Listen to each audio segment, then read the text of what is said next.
Hey Solow Sportsters, we are here with the latest racket. It's the Wilson RF Pro. You heard it correctly, Roger Federer still making rackets even though he's not on tour, and what better place to test it out than on some beautiful grass. So we're gonna hit it, tell you all about it, and check out some tennis.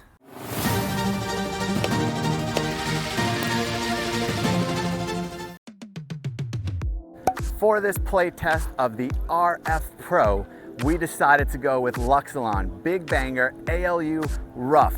It's a textured string, it bites the ball nicely, it gives great spin in this new spin-friendly setup that they have, and it's still got excellent control as a polyester string.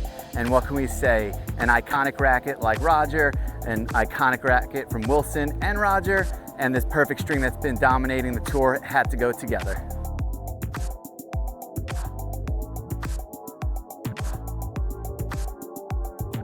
The new Wilson RF Pro is a top secret racket launched by Wilson, and some of the specs are still to be determined at the time of filming this video.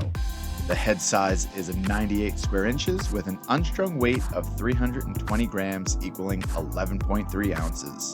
The unstrung balance point is at the 31.5 centimeter mark, making it 9 points head light on this standard length 27-inch frame.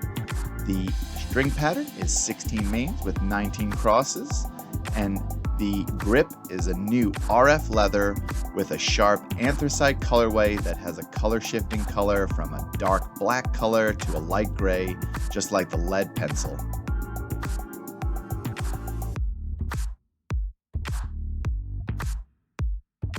Roger and Wilson have thought of it all when it comes to this silo. They offer 3 variations of the racket to really encompass every player looking to get on court.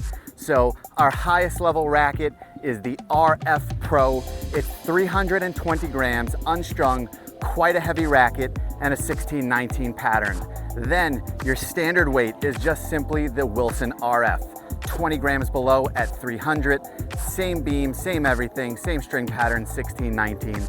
And finally is the mid-weight option, the Wilson RF Future. I love what he's done with the name. He's alluding to that up-and-coming player, that mid-weight racket, 280 grams, and as you've guessed, the same 16-19 pattern and all the other specs. So whether you're an up-and-coming player, a great player, or a high-level tournament player, Wilson and the RF series has something for you in the ever-evolving game.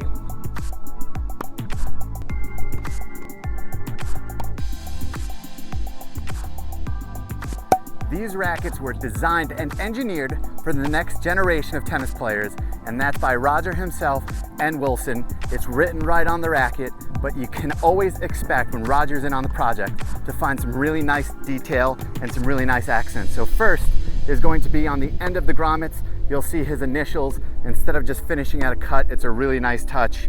Another thing that you're gonna see is there's going to be 2 pinstripes on one side, and that would be for his twin girls. And then when you look on the other side, you'll see 2 more pinstripes. You got it, for his twin boys. Then on the bottom, how cool is that? You don't have your iconic Wilson red cap logo. You have the RF logo, which looks superb. And when it comes to the cosmetic, it's an anthracite. It looks black in the dark. It really brightens up and lightens up to a gray with some sun. It has a color shifting hue. What do you guys think of that?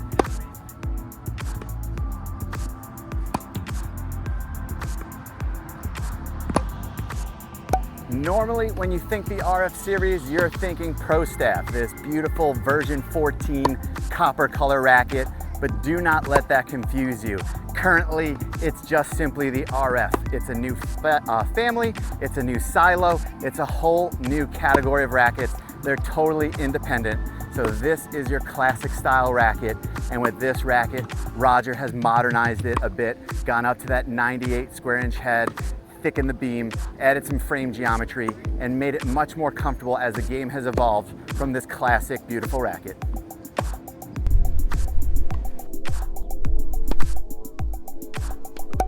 So while most rackets release in time for large events like the US Open or Wimbledon or the Australian Open, this racket is very unique in that it's releasing on Roger's birthday, August 8th, for Roger. Now, I think Roger's birthday is more important than any of the slams, but that's just me as a diehard Fed fan. But that's really nifty that you actually get something to release a little bit ahead of some of these large tournaments so that you're gearing up for it and you're not just slammed with all these 500 rackets all at once. Also, there are the Olympics going on, so there are a lot of great things going on, but very unique that a company will release a racket for someone else's day as opposed to a particular time on the tennis calendar.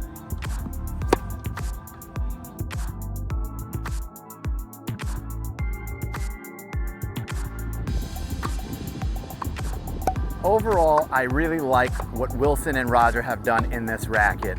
I would say that the RF series and the Pro Staff series are very different, and I can no longer play the Pro Staff. It's too demanding, the game has evolved.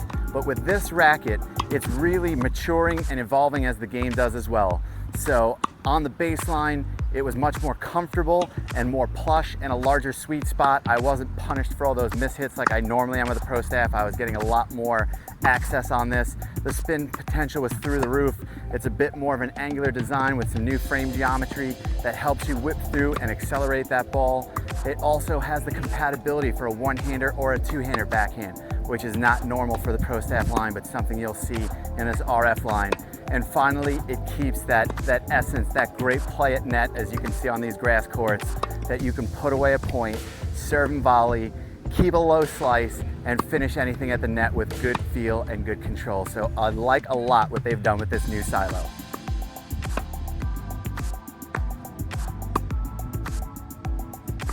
Overall, some very high scores in our Solow Sports graded review for this racket.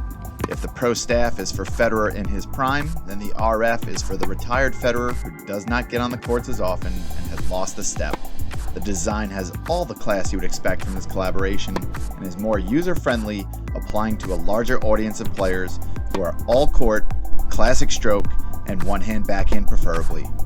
Hard to find a competing racket like it, but the closest would be the Babolat Pure Strike 97, Yonex Percept 97H, or Head Prestige Tour. Has anyone had such a touted racket release when not even on tour? Let us know if you think this racket is a hit or a flop in the comments below. Hope you liked our review. We really put a lot of time into it, and if you can't get enough of this picturesque grass and some quality tennis, then check out the next video. We're probably reviewing some similar rackets, some other styles, and helping you find the best equipment.